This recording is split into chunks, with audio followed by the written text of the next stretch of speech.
to stay the loving kind. Oh, testify from above. Got the power. Oh, you got the power of love.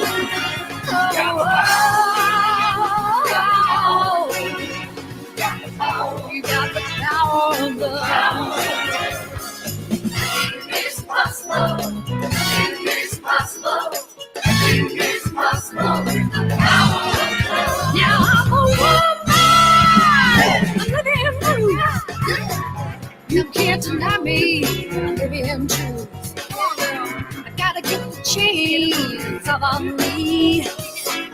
There's only one thing that'll set me free. Oh, testifying from above.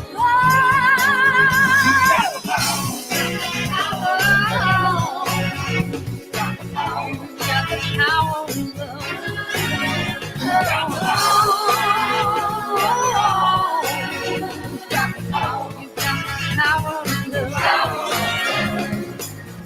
It's possible. No. It's possible. It's possible with the power of love. It's possible. It's possible. It's possible with the power of love. Where is the love? Show me the love. Show me the love.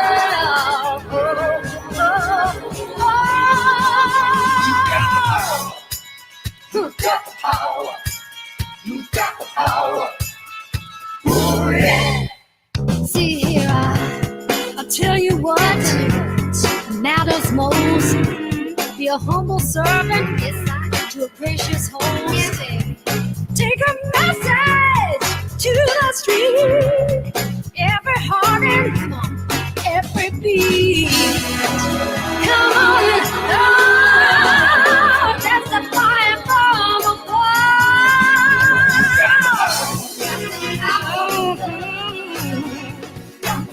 You got the power of love.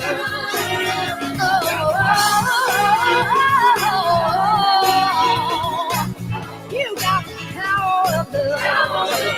Come on and tell me where you are. The power of love. I want you to stars I see. The power of love. 'Cause nothing is possible. Is impossible. It's possible. No. It's possible. The power of love.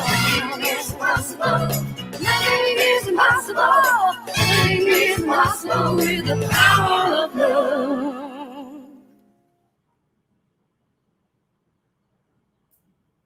Such is the nature of life that all it asks and all it wants is the opportunity to appear. You're that opportunity.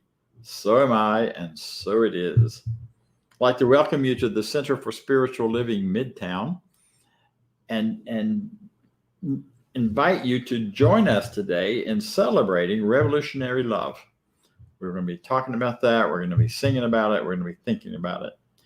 Love is revolutionary by its very nature, and especially when we choose to engage in it for ourselves and for others, even when it doesn't feel like a very nice or appropriate thing to do, perhaps. Love is love is love is love, and we're bringing it forward in very great and wonderful ways. We are a center that celebrates all people. We celebrate you because we know who you are. We know that you are an expression of the divine. The divine is moving through you, as you, and therefore we can only celebrate you with all of your differences and your quirks and your characteristics, the things that make you unique and stand out. You are unique, just like everybody else, and we celebrate that. We celebrate that your genetics. We celebrate how you consider yourself sexually. We celebrate your ethnicity, your race, all of those things. as being unique and individual and part of various groups within consciousness. So everyone is welcome. Everyone is invited to fully participate as part of the Center for Spiritual Living. We also like to share with you our Declaration of Principle. It is a statement of who we are, what we believe, at least a partial statement of what we believe. So I'll read it and invite you to read along or to read out loud if you prefer. I believe in one God, one absolute power and first cause to all things. I believe that this power is perfect love, and it creates out of a desire to express love. I believe all thought is creative, and how I choose to think creates my personal experience. I believe in the unity of all life and the immortality of the individual soul forever unfolding. I believe in the eternal goodness, the eternal loving kindness, and the eternal givingness of God to all. And so it is. And now let's hear from Doug Moody. He is one of our practitioners. He is someone who can work with you using this teaching, using the revolutionary love to help you shift and change your life. And this morning he brings us a message and will lead us in an affirmative prayer. Doug? Thank you, Dr. Bob Deen, and good morning, everyone. First off, I want to say Happy Mother's Day to all of the mothers out there. I can't imagine what my world would be like without my wonderful mom. So I just want to express gratitude and love and joy to all moms for the beautiful, nurturing presence that you have in the world. So, revolutionary love. I thought that was a really interesting topic, and I'm really excited to be here this morning celebrating this topic with each and every one of you. The term revolutionary kind of struck me as like, wow, because, we hear about unconditional love. We hear, lots of other different monikers that are attached to the word love, but revolutionary kind of brings about a whole different idea. And so I was kind of trying to wrap my head around it. And I looked up in the Oxford Dictionary. And, when we first think about revolutionary, we think about it primarily in a political sense or a political doctrine sense. But in the Oxford Dictionary, it also says that the term revolutionary is used to describe a situation involving or causing a complete or dramatic change. Wow, shift. So when you apply or imagine a love that can cause a complete or dramatic change, that's powerful. And I found this quote from Ernest Holmes that I thought was very moving. And he says that love is the sole impulse for all creation. And the man who does not have it, the greatest incentive in his life, has never developed the real creative instinct. No one can swing out into the universe without love, for the whole universe is based upon it. So I thought that was very powerful and very moving. And especially in these times that we're facing right now, I think each and every one of us probably has a personal experience where we either have been impacted by this global COVID pandemic. We see what's happening to the poor people in India right now, which is just heart-wrenching to see in the news. We've got, news flashes every day of civil rights struggles and injustice. The whole Black Lives Matter movement, which is, trying to bring equal rights to all people, which is guaranteed in our Constitution. We see, things such as voter suppression, when yet, we also hear in our country that the right to vote is the very soul and heart of democracy, where everyone has a voice. We're also dealing with an economy that seems to be kind of struggling to get restarted as we're trying to emerge from this whole COVID pandemic. And, everything that has changed our lives so drastically because of it in the last year, in terms of how we live and how we work, how we get together with loved ones. A lot of changes have happened there. And then we also have, things like with global warming and climate change. And so all of these situations to me kind of bring about the question, what can I give? What can I bring forth into the world that can be revolutionary? that can cause change for good. And again, I go back to that Ernest Holmes quote that I shared with you earlier, and it reminds me that when we put love behind everything in the center of what we think and say and do, then anything is possible. All things are possible. So I wanted to just take some time today. We all have challenges that we're facing, and those challenges can also be opportunities. And sometimes we may need a little bit of help or guidance in terms of getting through those challenges and situations. Sometimes we may be a little bit afraid, or maybe just lack a little bit of courage that needs to help push us through.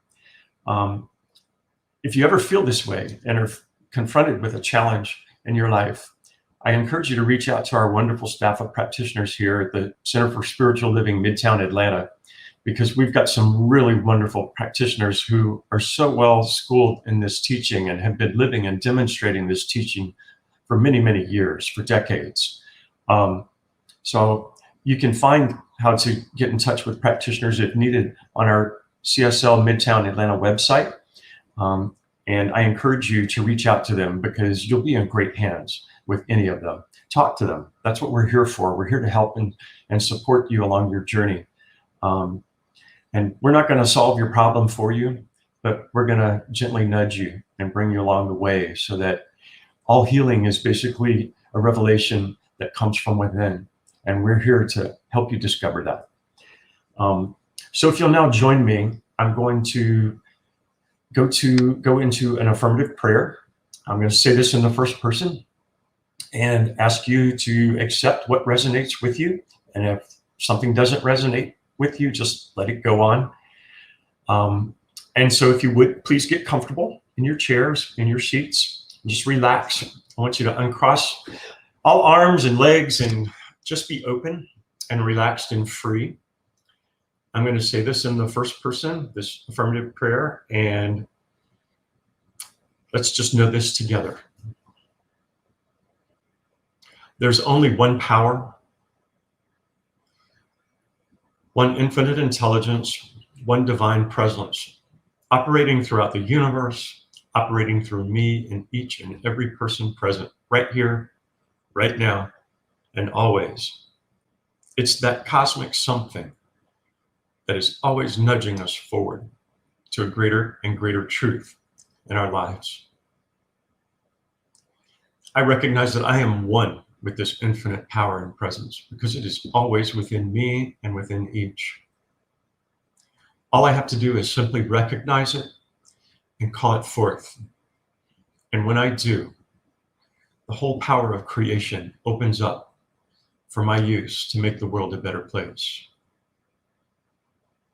I am one with this power now and always, and so are each and every person present.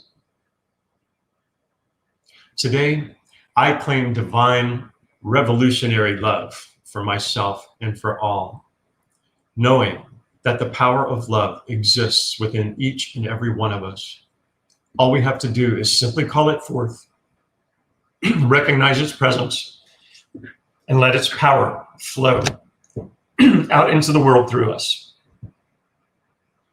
I know that I am divinely guided. I claim divine right action, divine courage, divine wisdom guiding me in each, every step forward, facing any challenge or opportunity that comes my way. And because of this, I have the confidence and the courage to transcend any challenge with ease, beauty, grace, and love. And the world is better for it. I am so grateful for this teaching. I'm so grateful for this divine presence that is always within me and each. I'm so grateful for the Center for Spiritual Living in Midtown Atlanta, this wonderful community that provides this spiritual support that reminds us of our truth and allows us to make the world a better place by making our lives more rich each and every second of every day. I'm grateful for Dr. Bob Deen, for Reverend Robert Brzezinski, who, with his streaming service is allowing us to reach out even beyond the realms of Atlanta to all people who seek a higher truth. I'm grateful for our staff, everyone who makes this center so wonderful. And knowing this, I release my word into the universal law, knowing it is done. And I simply say, and so it is. Thank you. And now I have a special video that I found when I search for music each week to present and use in our celebrations each Sunday. I just love the challenge of the theme and finding perfect music. And when I was searching for songs this week, I found on the Empower website, where we draw our music recordings from and have our membership with, that there were over 28 pages of songs about love, all various aspects of love. So I had to go through 28 pages of love songs, and it was pretty overwhelming and wonderful all at the same time. But I got the idea in going through these songs about a song that I recall. I was a little kid when it first came out in the mid to late 1960s, but it had just such a powerful message. And I thought, oh my gosh, let me see if I can find that song. And I found a very special video recording of it. It was released following the tragic shootings in an Orlando nightclub in 2016. And again, I think this video demonstrates so perfectly and beautifully the message, how love overcomes all hate, overcomes all obstacles, and makes the world a better place. So please join me in this beautiful celebration of love with this video, What the World Needs Now. And it's done by the Broadway Cares Project. So please enjoy.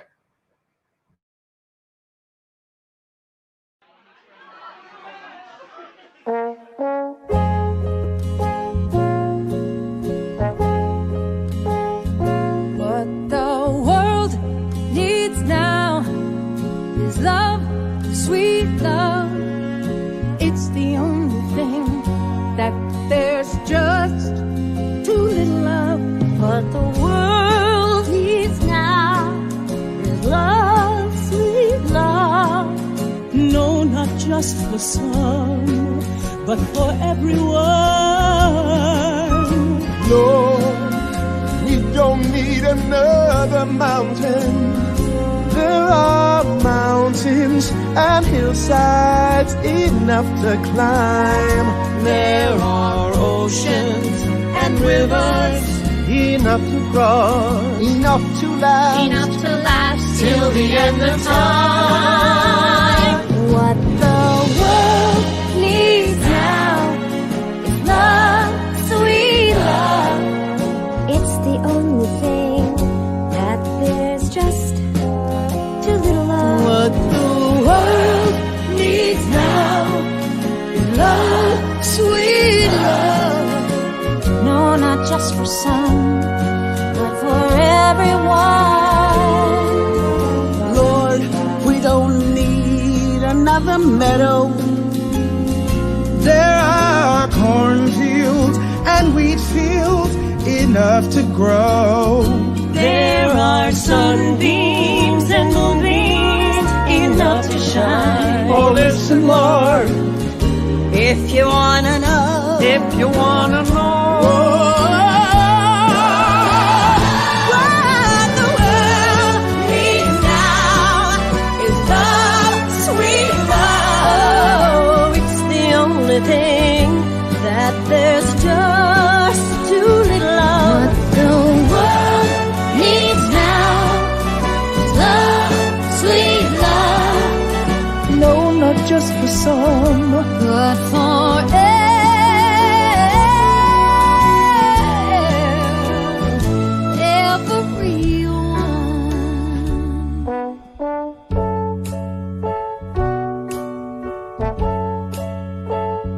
What the world needs now is love, sweet love. What the world needs now is love, sweet love. What the world needs now is love, sweet love. What the world needs, What the world needs love. What we need is love.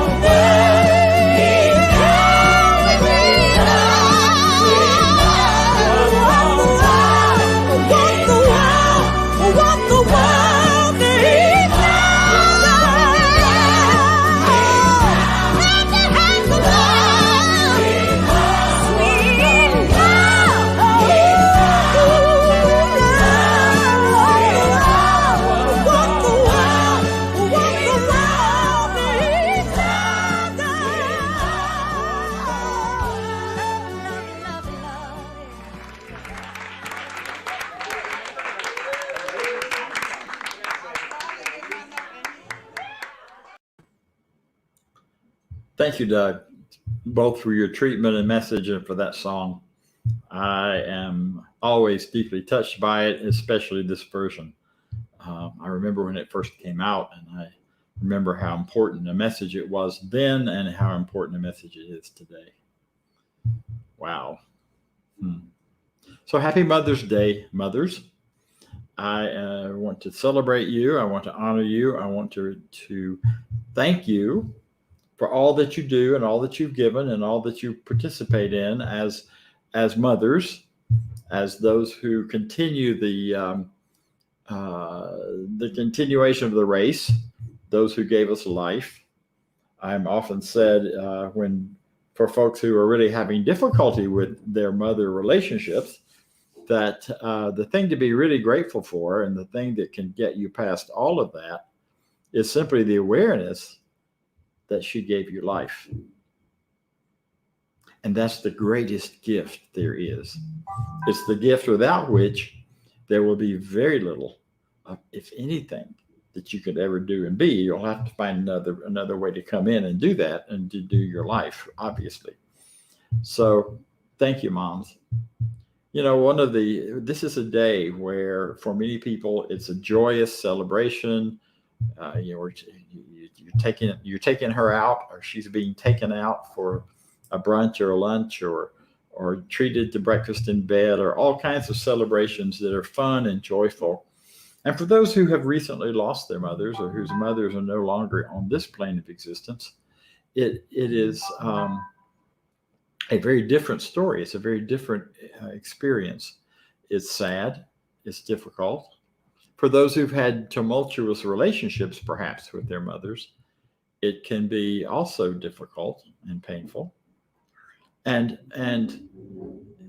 yet, just like the song said, what the world needs now is love, sweet love. And perhaps what our mothers need is love, sweet love. That goes way beyond any kind of thoughts of deserving or what they did or didn't do or what they did right or wrong. It's a matter of loving. And it's a matter of letting the love, the divine love that is there.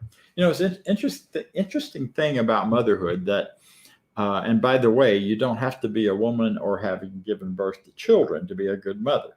There are some of us who are quite good mothers and who have given birth to and nurtured a lot of things and people and ideas and movements that in some ways I think deserve credit as well for motherhood.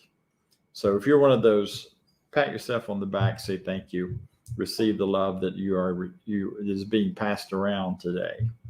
But if you are in one of those situations where there is a sense of struggle or trouble around Mother's Day, there's an idea that's part of our philosophy that says that for every experience, everything happening in our lives, everything that we're going through or that's going on, there is a divine, ultimate, absolute expression of it. There's a divine idea of love that is greater and bigger than any individual expression of it. There's a divine idea of joy that far exceeds anything that is apparently going on in the the world right, and in the world of joy. No matter how much fun you have, no matter how much joy you bring forward, that joy is really being generated from a greater idea of a universal idea of joy, a universal joy itself, because we are in a divine world, in a world where everything is generated from one power, from one expression. And the same is true for motherhood. There's a divine idea of mother that is coming through every mother, that is coming through everyone who is expressing in that way. And that divine idea is greater than any individual embracing or expression of mother that there is, yours, mine, or anyone else's. And that divine idea is present to some degree in every mother, and everyone mothering any experience, anyone nurturing and carrying and bringing forward and birthing any kind of experience. That is that infinite that's not limited in any way, except that it's limited through and it's moving through us because we put limits on it. So I would invite you to consider that no matter how much of a struggle your idea of mother is, recognize that, or your experience of mother, recognize that she brought through her the divine idea of mother to whatever degree that she could. And one last thing I'll say about that before I move on, and that is, I had a moment about 4 years before my mom made her transition, which is a while back now, where I suddenly thought of her not as my mother. Because when I have her in that role, I see her through a certain lens. But I was in a meditation and I had a vision, and some kind of a visionary moment where I stepped back from seeing her as my mother and saw her as who she is, as I would see her if she were not my mother. It's a great exercise, by the way, to try. And what I saw was an amazing woman who was able to raise 2 kids from the time they were, well, I was 7 and my sister was 4, and mother was in her 20s.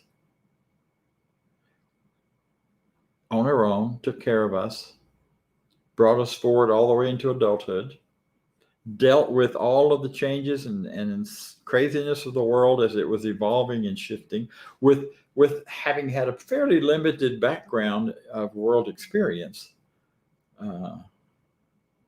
and still walked a huge path. She stretched in her loving to us, for us, not always easily, not always right away. When I came out to her, it took her about a year to talk to me after that. But over time, we really emotionally embraced each other again. So I had this huge appreciation for who she is as a human being. And that has transcended all of whatever other kinds of issues I may have had, my mother issues. We all have some of those, it seems. And if you don't have, talk to a psychologist, they'll help you. And it's a real interesting and meaningful thing to step beyond that, because in many ways it's just an illustration of what is a greater truth. In this teaching we call science of mind and spirit, which is the earlier description of it before we were referring to it as science of mind. But in science of mind and science of spirit, there's a belief, there's a philosophy. The philosophy is that if we change our thinking about something, then it will change our life experience of that. If we change how we think about love, if we change how we think about ourselves, if we move out of thinking of ourselves as limited, closed up, shut down, or in some way not what we need to be or should be or think we should be, when we move out of that into a greater idea, seeing ourselves as an expression of the divine, seeing ourselves as individuals who are capable of great love and great power and great goodness and great success and great joy and all of that, then we begin to experience more and more of those things. And you put that together with the theology of this teaching, and it's a theology of oneness. The theology simply means the idea of God. The God idea of our teaching is that there's only one power, one life, one life, not two gods, not two powers, not good versus evil, not God versus the devil, none of that. Simply that one power expressing through all of us, as all of us. Put that together with change your thinking, and suddenly that power of one is also backed by, as we change our ideas of it, our experience of it changes. And the best name for that one power that moves through us, and Doug read it in his presentation, is love. The Bible says it, for those who are interested in the biblical work, and other names for God, but love is the one. God is love, love is God. So if I can do something with that one power moving through me, if I can believe in changing my life by loving my life and loving your life and loving the lives of those people around me, as I change that belief, then I will have the greater experience. I think sometimes the hardest people for us to love are ourselves. I think sometimes we have so much of an inner critic going, blah, blah, blah, blah, blah, blah, blah, blah. Look what you did. Look what you did. Why did you do that? You hesitated when you should have spoken up. You spoke up when you should have been quiet. And on and on and on it goes. And that chatterbox mind, that inner critic, sometimes serves us. Mostly it doesn't. And especially if we translate the work of that inner critic to not being lovable. But see, we have the greatest gift of God being itself as us. How could I not love that? How could I not love the gift of life that's within me? Allow that idea to soak in and to come more and more and more to the front. So revolutionary love is love that changes and is connected to love. Revolutionary love is changing us. It's being willing to launch into a greater idea of ourselves. It's taking the risk of maybe thinking outside the box that we've lived in up until now. Maybe it's the risk of going somewhere different and doing something differently, or staying home and doing something differently. We've all been pushed hard this last year with the changes that have been impressed upon us. And yet now more than ever, there's a need for this revolutionary love. Love that invites change. We used to get a lot of volunteers in our center in Philadelphia, because we had a building, we had a place, people came in and they helped.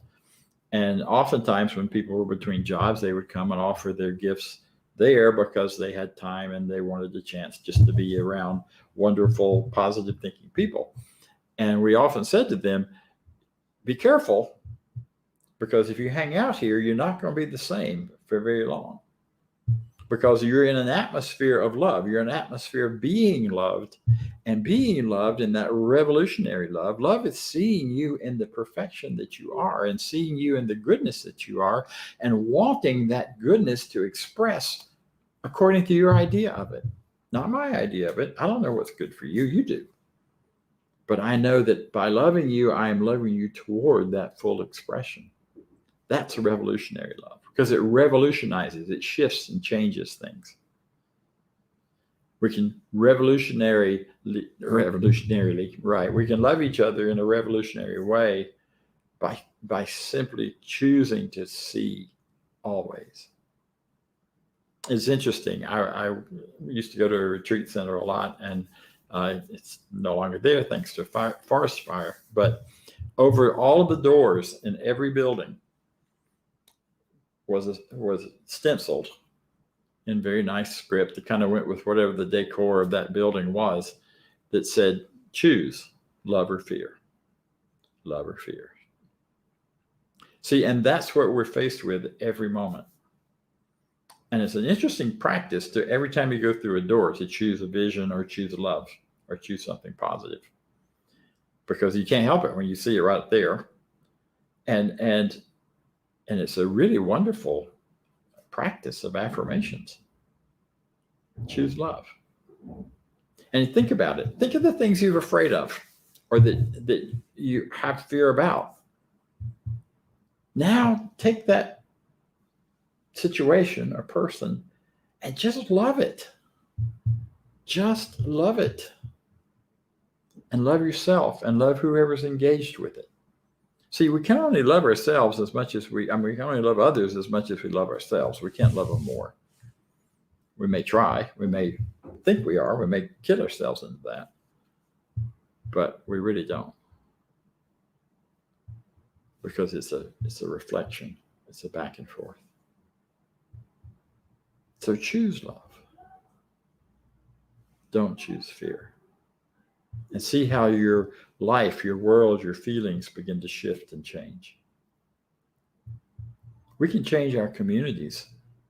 We can affect all of those things that are going on right now, versions of which have been going on for hundreds of years. Other things that are going on right now are kind of new, that are not to our liking, that are not in line with an understanding of oneness.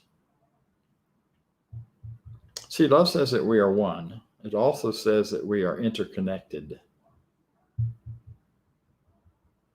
and integrated. Integrated for sure, but interdependent is the other part of that. In a world of oneness, we are constantly participating in the lives that we each carry and have in a way that supports us all. And the irony is, in a belief in oneness, there's no room for me to improve over your loss, for me to be stronger and better because you don't have what you need. Instead, it's the other way around. That's the world of oneness. That's where there's a belief. That's the world of two-ness. That's where there's a belief in this or that, good or bad. My good is dependent on you losing something. My superiority is dependent upon your inferiority. But in the world of oneness, there is no inferiority, superiority. Instead, there is love and honoring and respecting one another in our differences as well as in our likenesses. Oneness does not mean sameness.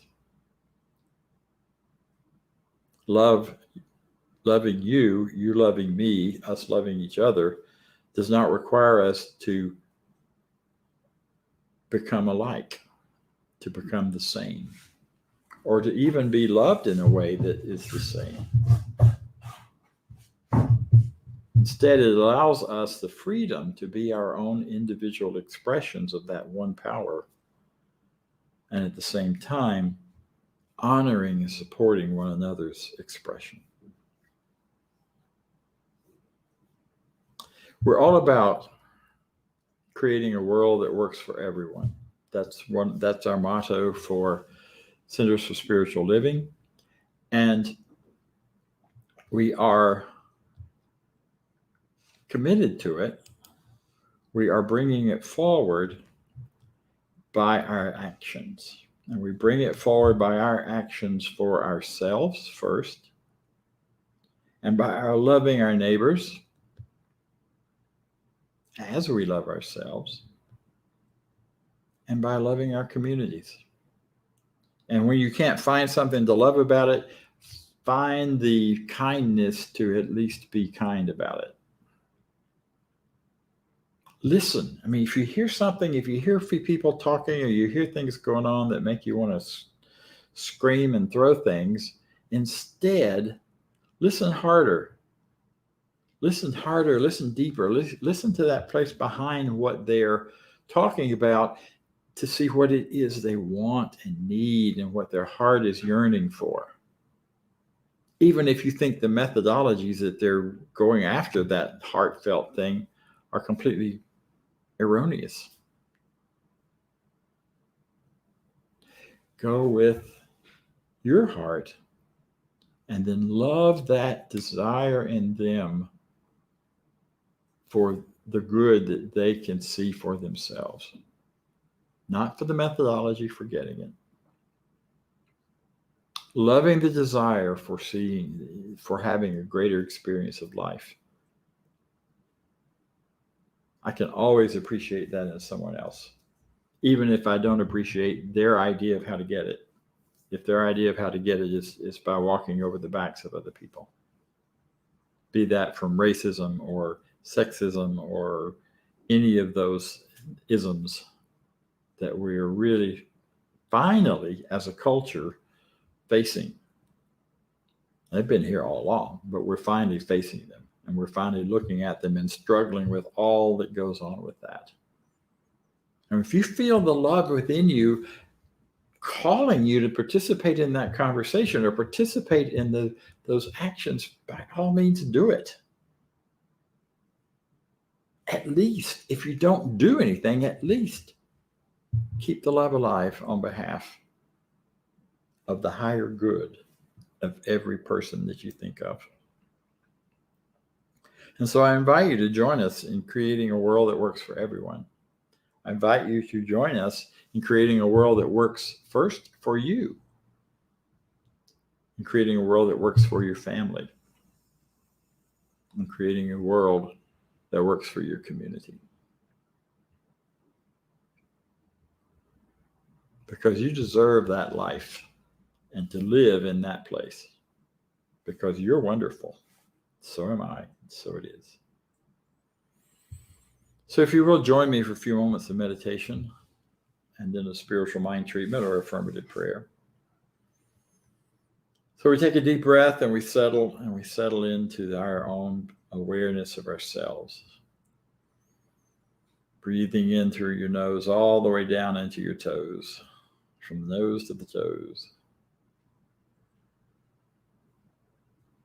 And another breath, allowing it to be released easily, flowing out. Settling into the peace and the calm that can come simply by breathing and paying attention to our breathing. What a gift.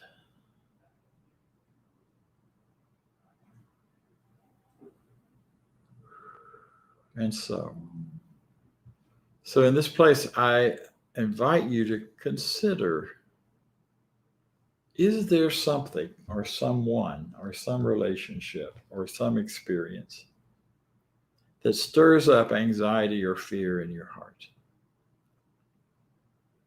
in your mind, in your body?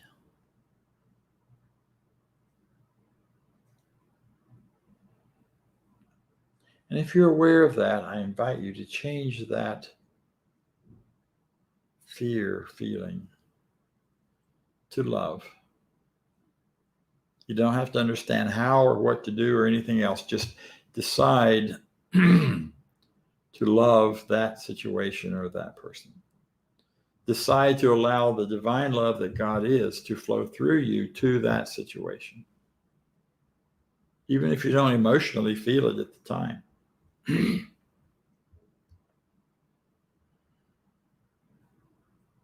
And so I settle into the awareness that I am an expression of the divine, that you are an expression of the divine, that all there is divine. There's only one power. That means there's one universal field of energy and information that is that in which we live and have our being, and that we move and think and emote and express.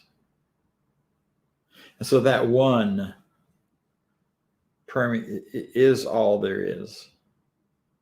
And so as I think of this life, and I think of the many people who habitate my life, populate my life, I allow my mind to invite this divine love that is within me and comes through every act and thought of love that I ever have had, ever will have. I declare that my mind is open for love. My loving expression is greater and freer than it has ever been. And no matter who or what I think of, I am willing to replace the fear with love. For all of us are simply expressions of the divine, trying to find our way through time and space here, having wonderful physical experiences and emotional experiences. And so I celebrate the love that God is as me, the love that God is as you, the love that God is as everything. It is creation itself. So I allow my heart to open, my expressions to become more centered and real. And I recognize, because there is only one power, there's nothing to fight against it or push against it. Me. There's only one. So there truly is only love. And I choose to be the vehicle of that love. And as I gather with that choice, and as I stand in that choice, I feel such gratitude. Gratitude for the opportunity to speak. Gratitude for each person on this call who's listening and who's thinking about what they're hearing and agreeing and disagreeing and perhaps being all over the place with it.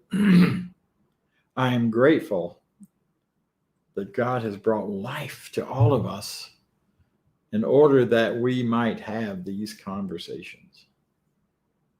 And in that gratitude, I can release this now, knowing it is done, it is complete. I let it be, and so it is.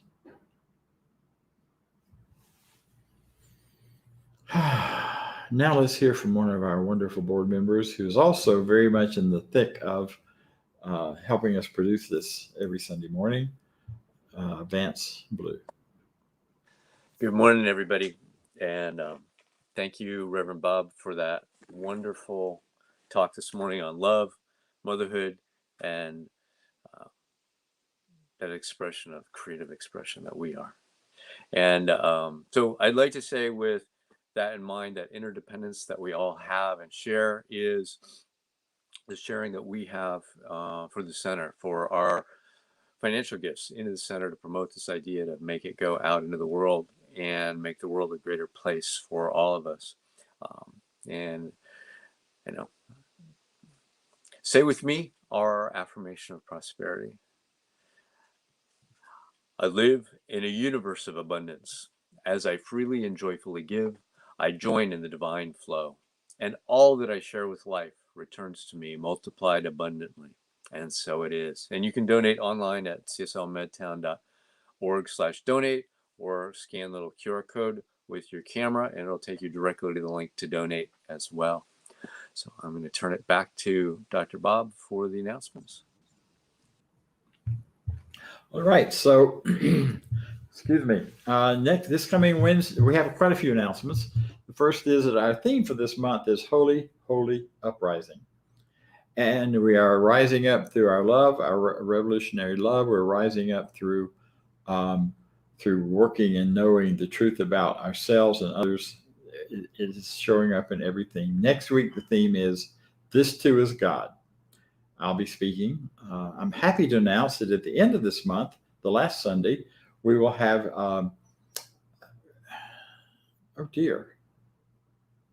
Reverend, I can't believe this. I am so sorry. I have it written down and I went completely blank and I can't see my piece of paper. I'll come back to it. I'll get it in a minute. And speaking for us, we'll have a really exciting guest minister. And then for this week, on Wednesday, I'm doing the last of the 4-part series on worlds of consciousness. And worlds of consciousness, we will also be doing a bit of an assessment that night so that you can get an idea of where you live most of the time, which aspect of consciousness you're spending most of your time in. And I invite you to join us. If you haven't been here for the first 3, that's fine. This one will be the wrap up, and there will be enough review of the others for you to get an idea and participate. Also, this coming Tuesday at noon, we have our spiritual